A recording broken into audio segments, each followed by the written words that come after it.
Donald and Douglas are Scottish twin engines. They're practical, peppery and proud. They nearly always work together. One day, Donald and Douglas were chuffing through the countryside, hauling a heavy load.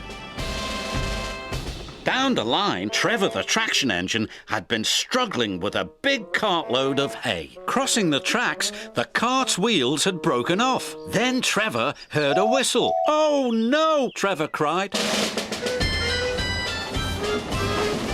Donald could see the cart. "Stop!" he cried. Donald's driver applied the brakes, but it was too late.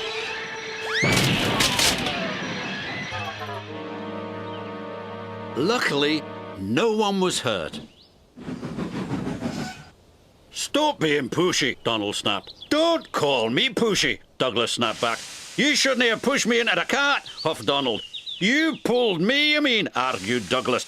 "Didn't he?" Did, no. Did too." Before long, the track was cleared and Donald and Douglas were on their way. But the twins were so cross they refused to speak to each other for the rest of the day.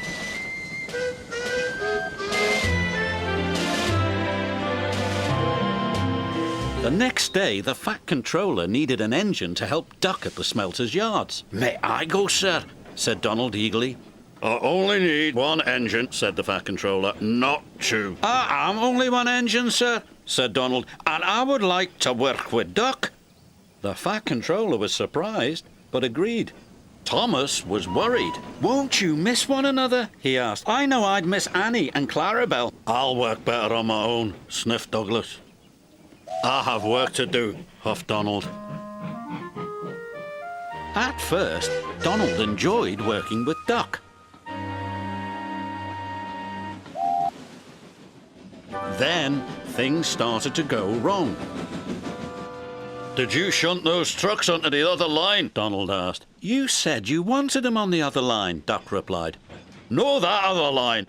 The other line." Donald was cross. "Douglas would have known what I meant," he huffed. Douglas was working on his own. He chuffed dutifully through the beautiful countryside. But Douglas had no one to share it with. Although he tried not to, he was beginning to miss his twin. That night, Douglas's driver took him to visit Donald. "I was just passing," said Douglas. "Have you come to say you're sorry?" Donald sniffed. This made Douglas very cross. "I've nothing to be sorry for," he said, and steamed away in a huff. The next day, Donald was in a bad mood. Duck could see he was getting too close to the buffers. "Look out!" he shouted, but it was too late. Donald's driver was very cross. "This wouldn't have happened if you were working with Douglas," he said. Donald knew he was right, and Duck knew he couldn't pull Donald back onto the rails.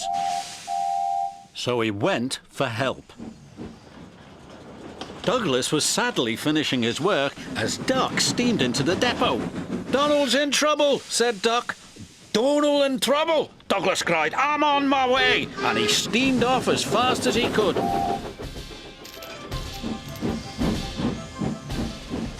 Douglas struggled and struggled. He finally pulled his twin gently back onto the tracks. He was relieved Donald wasn't hurt. "Thank you," Donald said, "and I'm sorry." "No, I'm sorry," said Douglas. "I'm sorry," insisted Donald. "You don't have to have a row about who's sorry," chuckled Duck. "Just be glad you're back together." And they were.